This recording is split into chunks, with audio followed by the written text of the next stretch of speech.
بسم الله الرحمن الرحيم أرأيت الذي يكذب بالدين فذلك الذي يدع اليتيم ولا يحض على طعام المسكين فويل للمصلين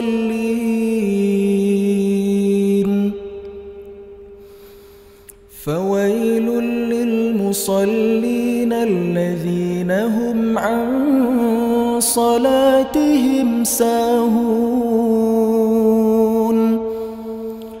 الذين هم يراءون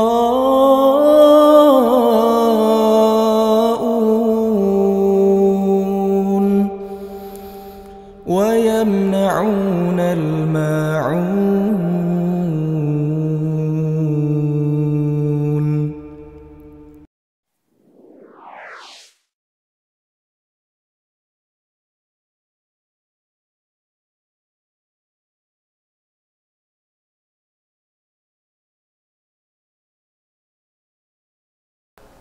Dengan berbagai jaminan. Pertama, Al-Quran itu pasti benarnya, tidak ada keraguan. Zalikal kitabu la raiba fihi hudal lil muttaqin. Karena enggak mungkin sesuatu yang meragukan bisa dijadikan kitab suci. Jadi akan dirombak sesuai dengan ijtihad yang berlaku. Ya. Al-Quran. Kemudian bagaimana Al-Quran itu tidak ada yang mampu menandingi, ya. Dalam Al-Baqarah ayat 23 Allah Subhanahu wa taala berfirman, "A'udzubillahi minasyaitonir rajim. Wa in kuntum fi raibin mimma nazzalna 'ala 'abdina fa'tu bi suratin min mithlih." Jika kalian dalam keadaan ragu, jika kalian dalam keadaan ragu terhadap Al-Quran yang kami turunkan, fa'tu bi suratin min mithlih, silahkan datangkan satu surat saja yang serupa dengan Al-Quran. Dan tidak ada yang mampu, menunjukkan memang bahwa Al-Quran ini benar-benar kitab suci. Semakin yakin kita. Yang ketiga, Allah Subhanahu wa taala utus Nabi Muhammad SAW untuk langsung membimbing, menuntun umat manusia melaksanakan syariat Allah Subhanahu wa taala, memperkenalkan tentang konsep ketuhanan tadi, mengajarkan tentang Al-Quran. Dan Nabi Muhammad adalah dari kalangan manusia. Seandainya sesuatu yang tidak akan dan tidak pernah terjadi, Rasul yang diutus ke tengah-tengah manusia itu adalah malaikat, pasti manusia akan mengatakan, ya dia mah pantas saja malaikat. Dia tidak makan, tidak minum, dia fokus ibadah kepada Allah Subhanahu wa taala, ya. Tidak pernah berhenti dari beribadah. Kalau kita kan manusia, ada syahwatnya dan lain sebagainya. Maka diutuslah Nabi Muhammad SAW min anfusikum, sama dengan kalian, jenis manusia. Sehingga Allah berfirman, laqad kana lakum fi rasulillahi uswatun hasanah. Ada suri teladan yang baik pada pribadi Nabi Muhammad untuk kemanfaatan kalian, lakum untuk kemanfaatan kalian, ya. Aspek keimanan. Kemudian aspek ibadah, bahwa setiap amal ibadah yang kita lakukan itu bisa diterima oleh akal dari segi manfaat dan madaratnya, dari mulai hal yang mendasar di dalam peribadahan. Katakan yang paling mendasar itu adalah bersuci. Islam mengajarkan kepada umatnya untuk bersuci, dan bersuci ini merupakan kebutuhan mendasar bagi setiap kita, ya. Ketika kotor, ketika najis, itu akan mendatangkan bahaya, akan mendatangkan madarat, baik dari segi fisik, ya, kesehatan dan lain sebagainya, ya. Kemudian ibadah sholat, betapa kita teratur melaksanakan sholat. Pagi-pagi ketika sebahagian orang masih malas-malasan untuk bangun karena kelelahan semalamnya masih bekerja, umat muslim diajarkan untuk bangun lebih awal, salat menghadap kepada Allah Subhanahu wa taala dalam keadaan fresh, sudah fokus apa yang akan dilakukan pada hari itu, pagi hari yang penuh keberkahan, ya. Dan Rasulullah SAW, Allahumma barik li ummati fi bukuriha, ya Allah berkahi umatku fi bukuriha, di pagi harinya, ya. Ketika lelah-lelahnya di siang hari dipanggil lagi untuk istirahat sekaligus menghadap kepada Allah Subhanahu wa taala.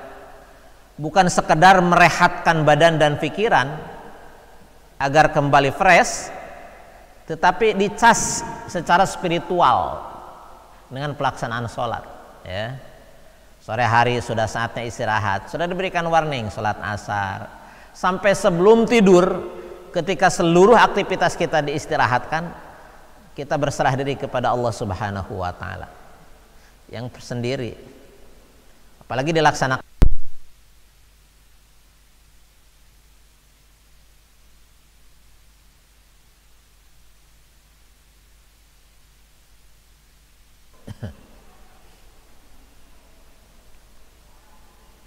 Kenapa demikian?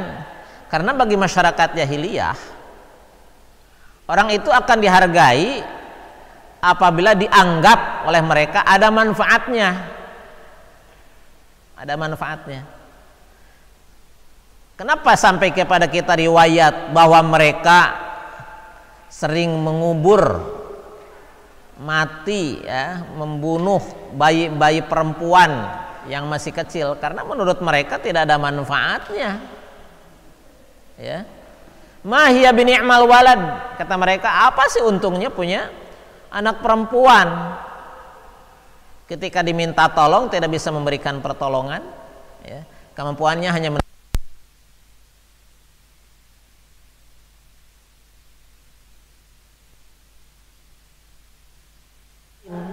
tidak ada gunanya. Anak yatim yang tidak punya ayah, tidak memiliki pendidikan, mereka menganggap tidak ada gunanya sehingga tidak menghormatinya. Itu di antara beberapa riwayat. Ayat pertama surat Al-Ma'un diawali dengan ada kalimat istifham, pertanyaan, ara'aita alladzi yukadzibu biddin. Tahukah kamu, bagaimana pendapat kamu, alladzi yukadzibu biddin, orang yang mendustakan agama. Orang yang mendustakan, tahukah kamu siapa yang mendustakan agama? Pertanyaan itu dalam kehidupan kita ada pertanyaan yang memang membutuhkan jawaban.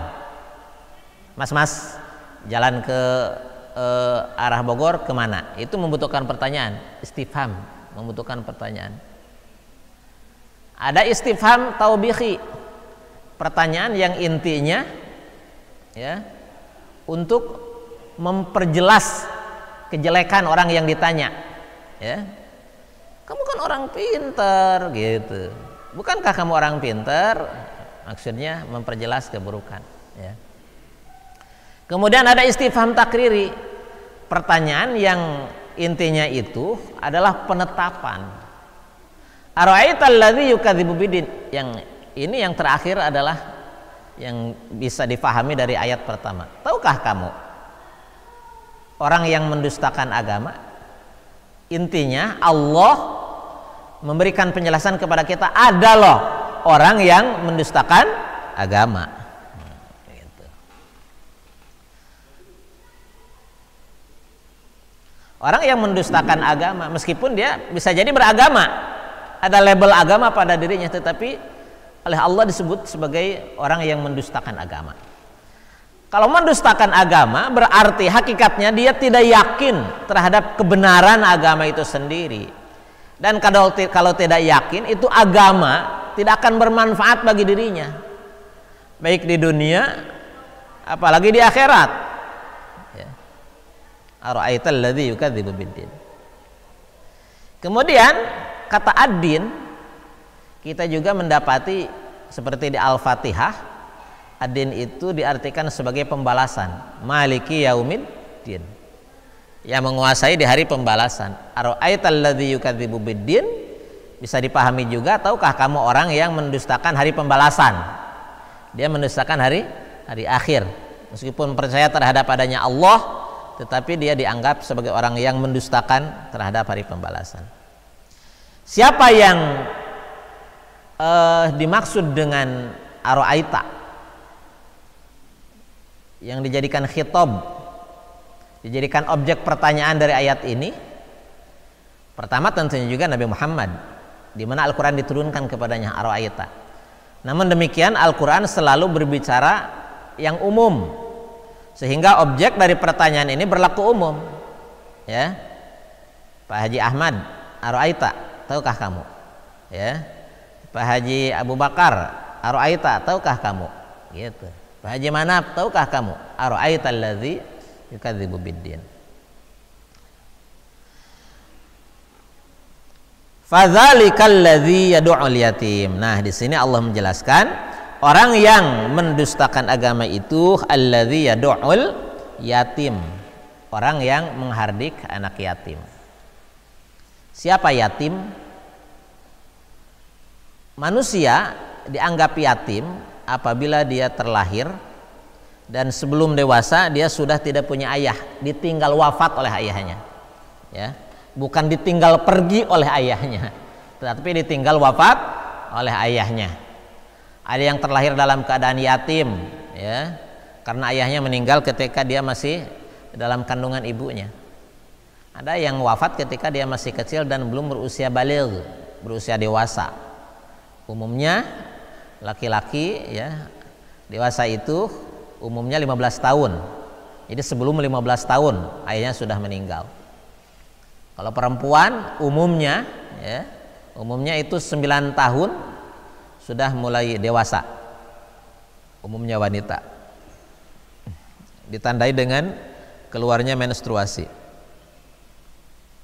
Manusia ditinggal wafat oleh ayahnya dinamakan al-yatim. Bagaimana dengan ditinggal ibunya? Tidak, kalau ditinggal ibunya tidak dikatakan sebagai yatim, ya.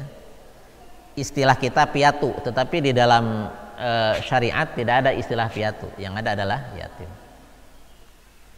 Istilah yatim ini berlaku juga bagi binatang, ya. Ada kambing yatim, ada kucing yatim, ya, ayam yatim, ya. Nah, sebutan untuk binatang apabila dikatakan yatim itu apabila ditinggal mati oleh induknya, ya, oleh emaknya. Karena dia tidak ada yang melindungi. Jelas salah di sini. Kenapa orang yang ditinggal wafat oleh ayahnya ketika dia belum dewasa dikatakan yatim? Karena dia belum bisa mandiri. Karena ayahnya yang bertanggung jawab terhadap dirinya. Kalau sudah melewati usia dewasa, ya, seperti kita nih udah 50 tahun tinggal wafat oleh ayahnya, maka tidak disebut sebagai yatim, ya. Dan yatim itu lebih kepada anak-anak yang belum dewasa. Itu ada istilah bapak yatim, ya. Bapak yatim itu artinya bapak yang bertanggung jawab mengurus anak yatim, ya. Bukan bapak karena ditinggal wafat oleh ayahnya, ya, tapi bapak yang bertanggung jawab mengurus anak yatim, bapak yatim, ya. Abul Yatama. Rasulullah SAW disebut sebagai Abul Yatama karena dia bertanggung jawab mengurus anak yatim, ya. Begitu mulianya memuliakan anak yatim. Sekali lagi, begitu mulianya pekerjaan memuliakan anak yatim. Karena anak yatim sendiri secara personal keyatimannya dia tidak otomatis menjadi orang mulia, tidak. Tolong dong aku anak yatim, dia tuh bukan mulia karena keyatimannya. Orang yang mulia itu adalah orang yang memuliakan anak yatim. Karena kalau kita nih akan memberikan santunan, memberikan bantuan kepada anak yatim, mungkin ini perlu dikoreksi, ya. Beberapa cara kita, sebagian kita, ya, memuliakan anak yatim dengan dipamerkan. Anak yatim disuruh maju ke depan, naik ke panggung untuk mendapatkan santunan, ya. Biasanya orang dimajukan ke depan itu adalah untuk mendapatkan penghormatan, mendapatkan hadiah karena prestasi yang didapatnya. Apakah anak yatim ini dia berprestasi karena keyatimannya? Tidak. Ya. Bahkan bisa jadi itu si anak yatim begitu dimajukan ke depan untuk mendapatkan santunan, dia itu sangat malu. Betul nggak? Coba itu dipret, dipoto, apalagi divideokan, ya, kemudian diupload di medsos, ya. 10 tahun, 20 tahun kemudian ini anak yatim akan buka lagi itu, aku dulu. Ya. Yang dibutuhkan itu bukan dipamer-pamerkan seperti itu, diurus anak yatim. Bagaimana cara ngurusnya? Yang paling baik adalah rangkul anak yatim, urus di rumah kita sendiri. Sebaik-baik rumah adalah baitun yukramu fihil yatim, sebuah rumah yang di dalamnya ada anak yatim yang dimuliakan, ya, ada anak yatim yang dimuliakan.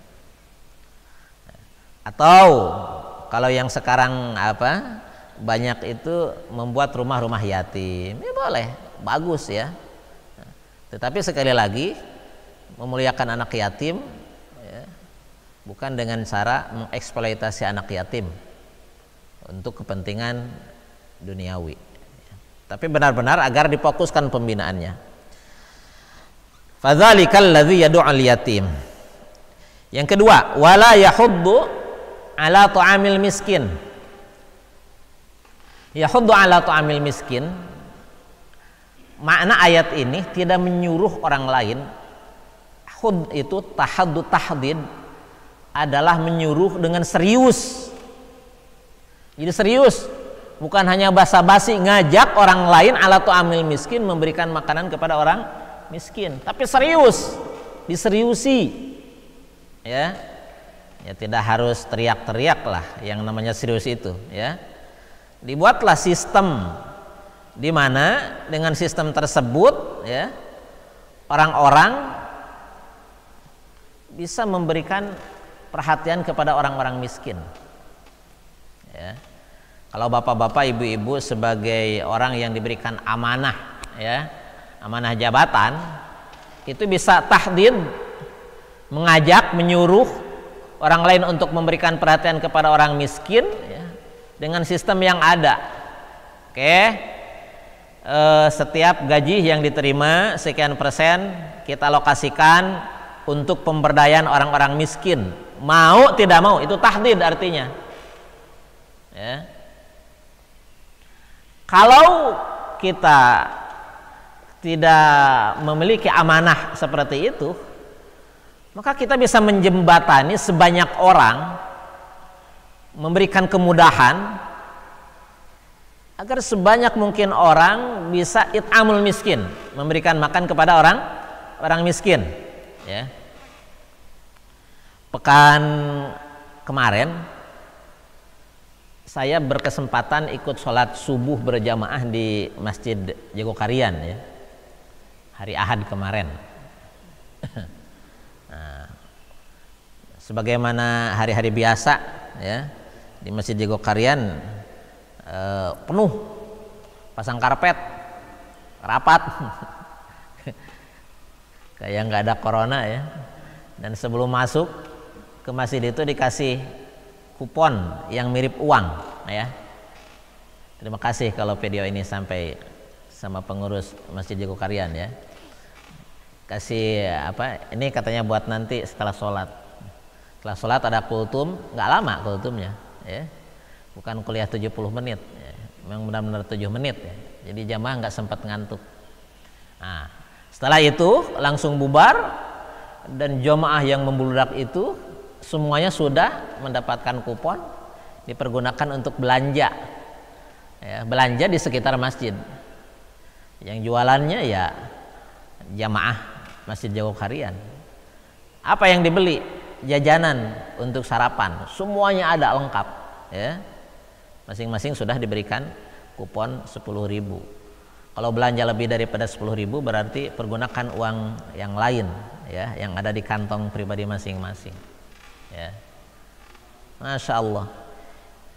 Itu dari mana dananya? Hasil yahuddu ala tu'amil miskin, ya, hasil yahuddu ala tu'amil miskin, yang dibuat sistemnya sedemikian rupa sehingga semua jamaah bisa memberi, otomatis bisa menerima.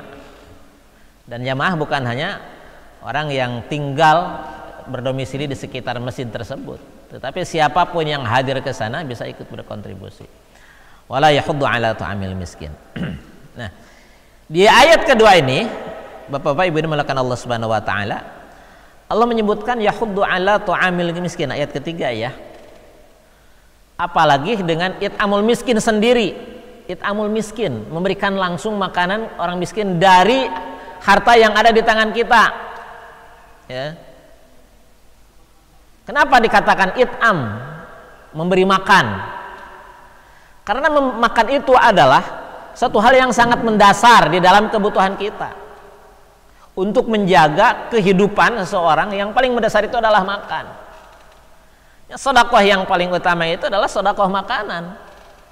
Pagi-pagi ya, ada orang yang lewat, baik ke depan rumah kita atau gimana ya, yang kita tahu dia untuk makan saja sangat sulit ya, memberikan uang 10.000 atau memberikan nasi uduk yang harganya 10.000 ya di pagi hari, dari segi nilai manfaat itu lebih bisa langsung dirasakan manfaatnya nasi uduk 10.000, karena bisa langsung dimakan ya, dan dia langsung punya tenaga sehingga dia bisa beraktivitas. Kalau yang 10.000 mungkin nggak ada yang jualan nasi uduk, atau ada yang jualan tetapi dia harus jalan lebih jauh lagi ya. Karena itu it'amul miskin. Kalau kita tidak bisa memberikan makan langsung, minimal, istilahnya begitu, minimal ngajak orang lain untuk memberikan makan kepada orang miskin ya. Alhamdulillah ya, ada lembaga-lembaga sosial yang memang diinisiasi oleh orang-orang yang peduli ya. Kadang kita itu untuk bisa peduli harus ada orang yang mempelopori di masjid, dipelopori oleh pengurus masjid, di lingkungan dipelopori oleh pengurus lingkungan ya, di lembaga dipelopori oleh pimpinan lembaga. Dan tidak harus nunggu 10 Muharram ya, tidak harus menunggu hari Jumat ya. It'amul miskin, betul ada kelebih utamaan ketika kita berinfak di hari Jumat ya. Tapi jangan lupa kebutuhan makan itu bukan hanya dibutuhkan pada hari Jumat. Bisa jadi ada orang yang di hari Jumat masih punya bekal, tetapi di hari Senin sudah nggak punya ya. Baik. Wala yahuddu ala ta'amil miskin. Dua ya. Yang ketiga, fawailul lil musallin alladzina hum an salatihim sahun.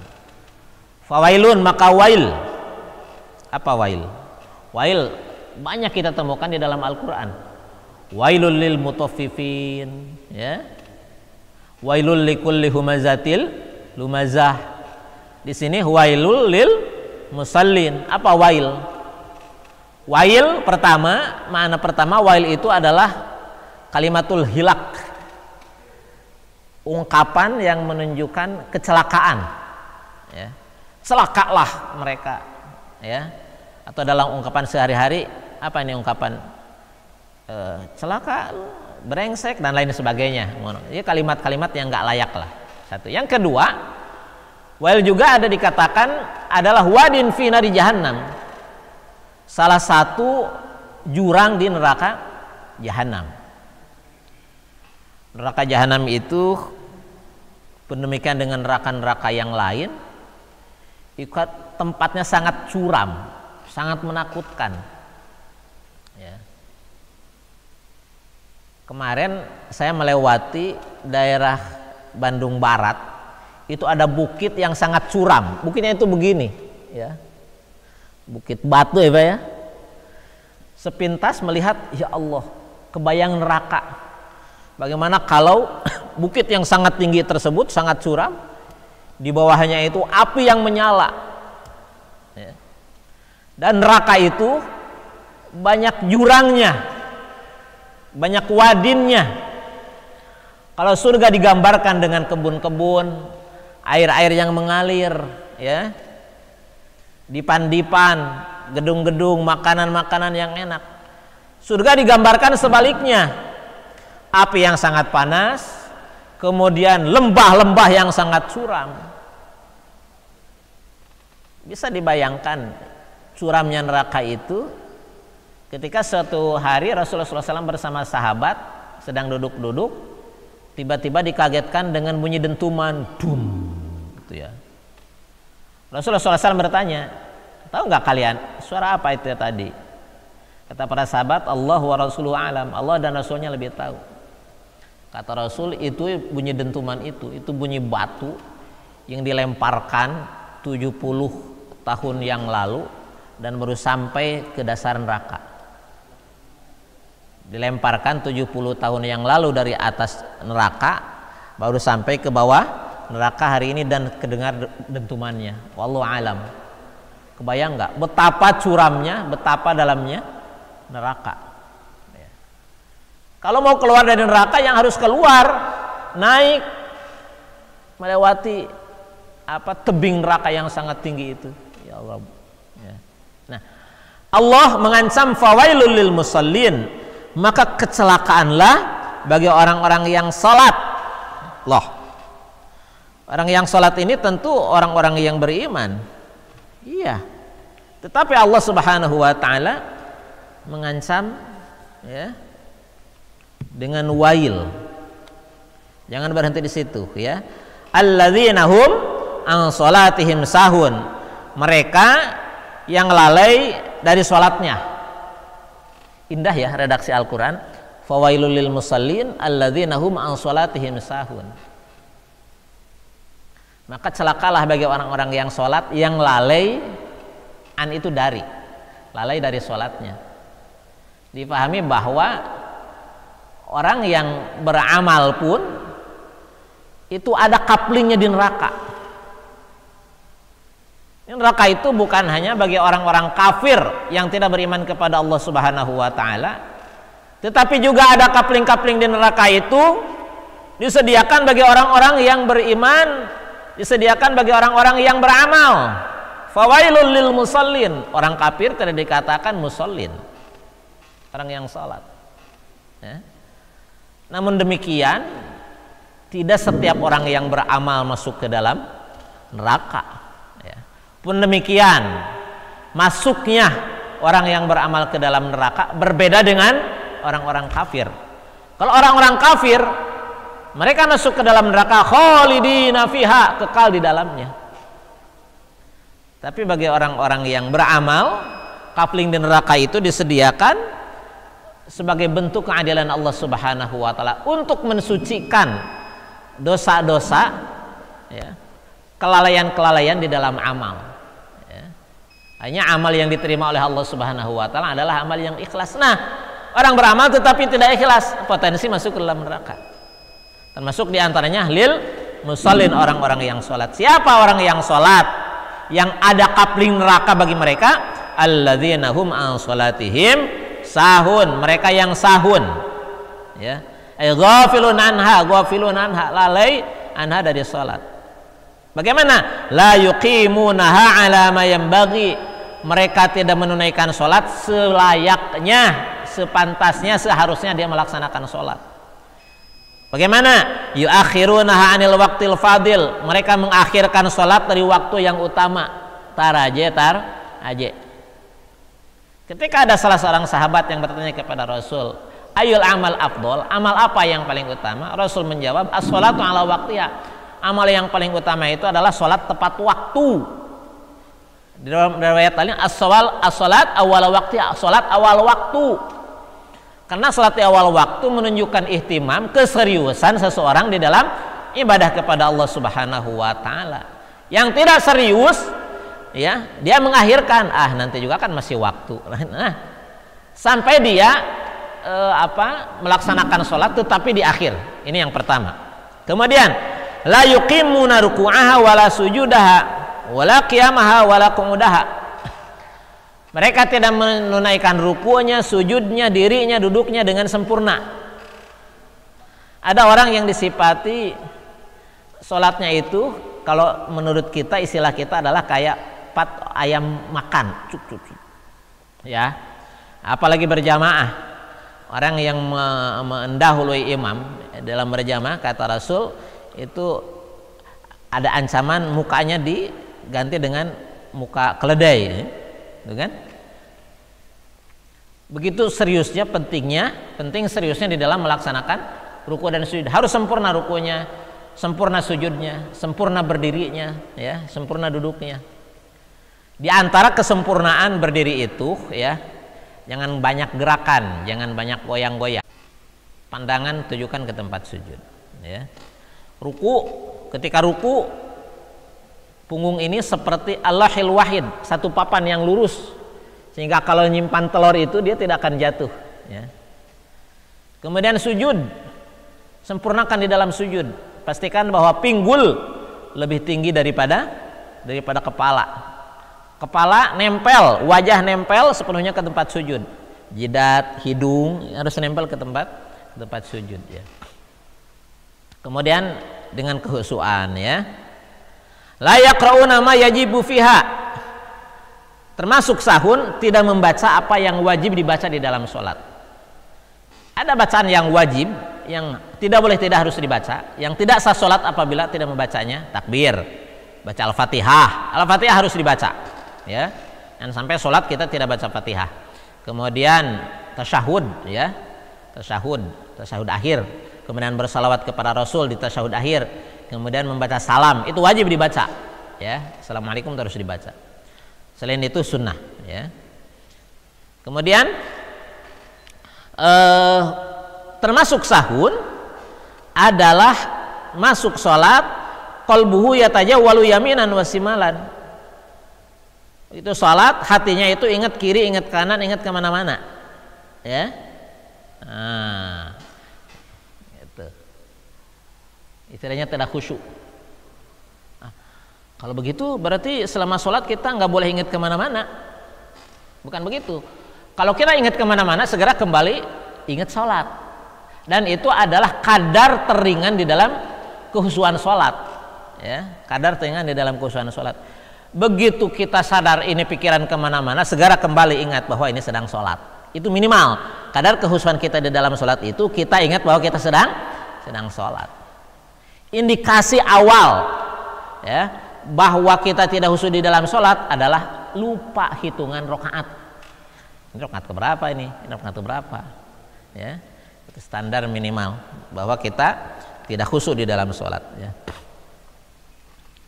Nah, itu fawailul lil musallin alladzina hum an sholatihim sahun. Jadi mana alladzina hum an sholatihim sahun itu, pertama dia lalai di dalam sholat itu sendiri, tidak melaksanakan sholat dengan sempurna.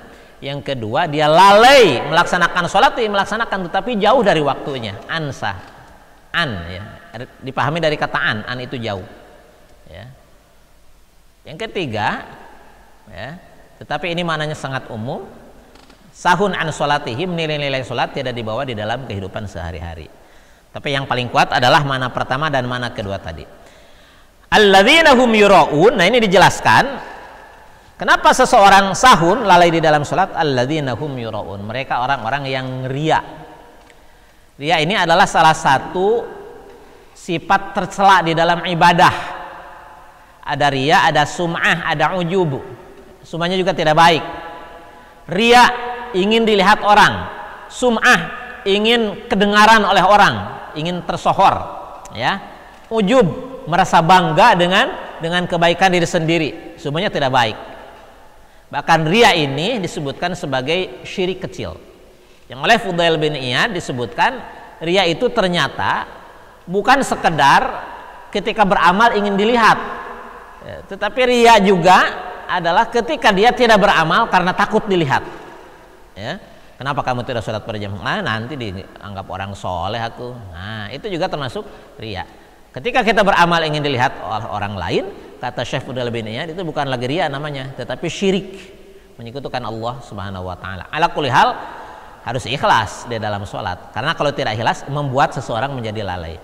Wa yamna'unal ma'un, dan yang terakhir, ya, yang diancam oleh Allah Subhanahu wa taala sebagai orang yang mendustakan agama adalah yamna'unal ma'un. Dia menolak memberikan pertolongan kepada orang lain.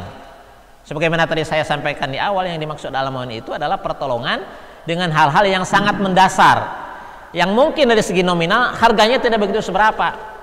Tiba-tiba listrik padam, yang dibutuhkan adalah lilin, ya.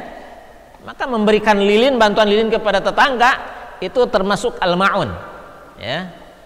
Mau makan gak ada sendok, ya, maka memberikan bantuan pinjaman kepada orang lain, ini sendoknya mas, ya, itu al-ma'un, ya.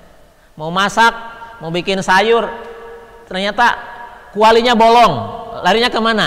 Ke tetangga, minjem kuali. Nah, kan bisa jadi kita seperti itu, ya. Itu al-ma'un, ya. Bapak ini muliakan Subhanahu wa ta'ala. Kenapa ini Allah Subhanahu wa ta'ala menampilkan al-ma'un di dalam surat ini? Karena banyak orang yang abai dengan al-ma'un. Dianggap membantu, ada orang lain yang menganggap bahwa memberikan bantuan kepada orang lain itu harus dengan sesuatu yang serius. Sehingga kalau yang sepele, tidak dianggap kebaikan. Tidak. Jangan kecilkan jarum untuk menjahit, jangan kecilkan peniti, itu benang.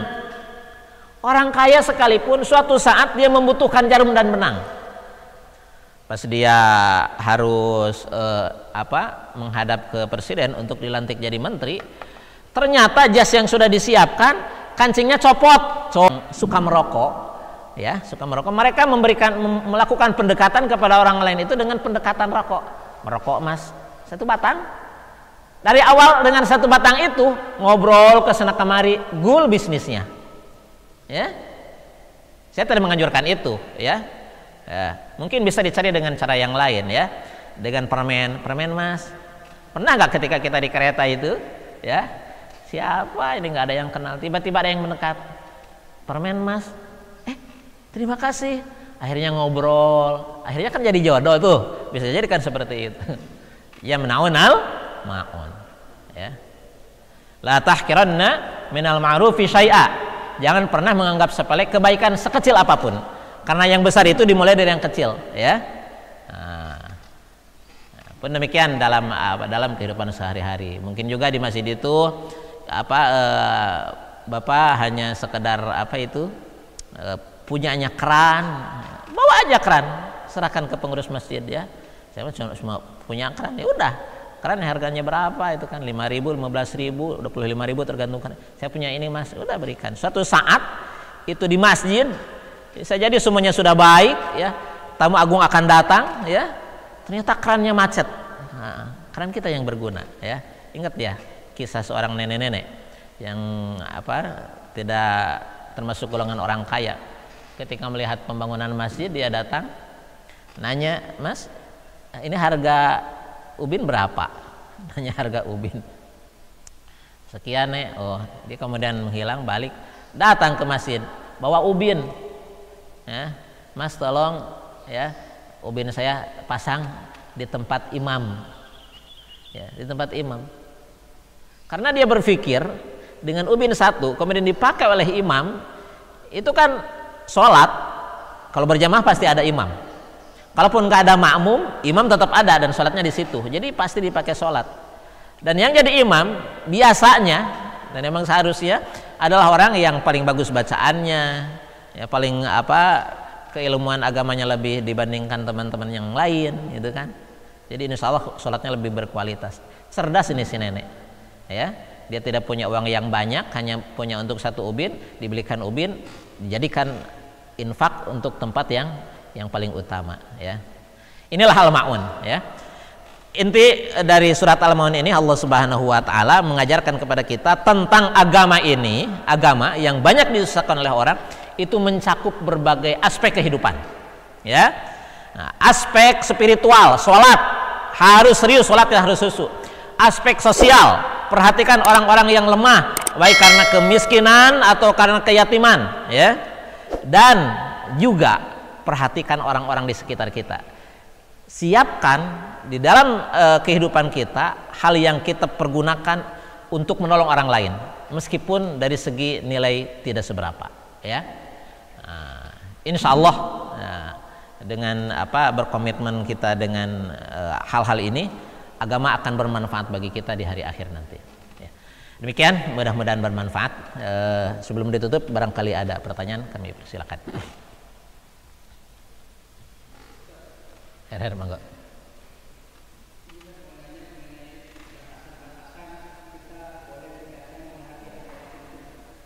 Menghardik.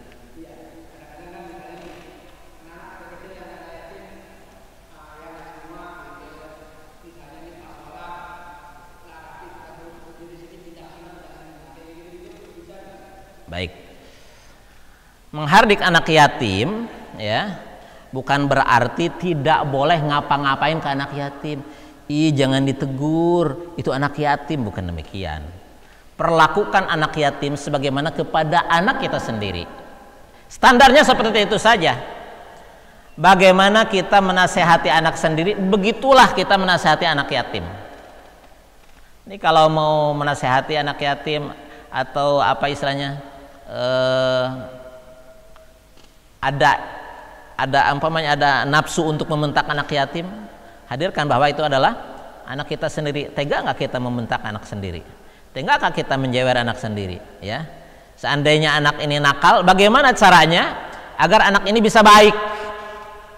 Ada batasannya nggak? Batasannya kembalikan kepada adat yang berlaku. Ketika kita menganggap bahwa itu adalah anak yatim itu sebagaimana anak sendiri, pasti kita punya batasan, ya. Wallahu alam. Karena Rasulullah SAW menjadikan anak yatim itu sebagai anak sendiri, ya. Ada di hari raya, anak-anak, kenapa kamu nangis? Saya kan teman-teman yang lain pada bergembira punya ayah, ya. Sementara ayah sudah meninggal, dirangkul oleh Nabi, ya. Gitu. Begitu, Pak, ya. Bolehkah kita membentak anak yatim? Mungkin pertanyaan ini akan muncul kembali, kan membentak anak yatim. Buat apa membentak anak yatim? Wah, anaknya nakal banget dan dia hanya bisa diperbaiki dengan dibentak umpamanya. Kalau itu adalah untuk kemanfaatan dia, berikan secukupnya. Yang tidak boleh itu adalah berlebihan. Ya. Sekarang tanyakan kepada ahli pendidikan, sejauh mana, seefektif apa kita membentak kepada anak-anak. Kalau ternyata tidak efektif, jangan, ya. Jangankan kepada anak yatim, kepada anak yang non yatim pun dilarang, ya. Gitu ya. Di dalam pengelolaan harta, ya, dalam pengelolaan harta, kan anak yatim itu bisa jadi mereka punya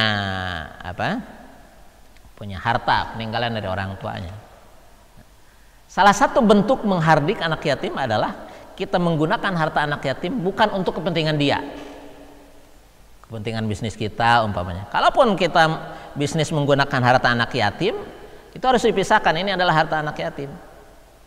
Sehingga ketika harta tersebut berkembang, suatu saat ini anak sudah tidak yatim lagi dan dia sudah mampu mengelola keuangan sendiri, berikan kepada anak yatim tersebut. Wah, gitu ya.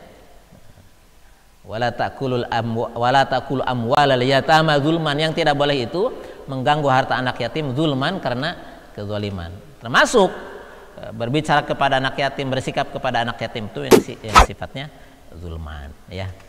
Wallahu a'lam bishawab. Baik, Bapak-bapak yang dimuliakan Allah Subhanahu wa taala, kalau tidak ada kita cukupkan sampai di sini. Mudah-mudahan ini menjadi tazkirah, ya. Menjadi tazkirah buat kita sendiri, semakin menambah keyakinan tentang kebenaran Islam itu sendiri, ya. Islam hadir untuk mengatur kehidupan kita, hidup di dunia demi kebahagiaan di akhirat. Kita tutup dengan doa. Astagfirullahaladzim, astagfirullahaladzim min kulli dhanbin azim la yaghfiru dzunuba illa Allah rabbul alamin. Allahumma shalli ala sayyidina habibina syafiina maulana Muhammad wa sallim radhiyallahu tabaraka wa ta'ala an kulli sahabati Rasulillah ajma'in.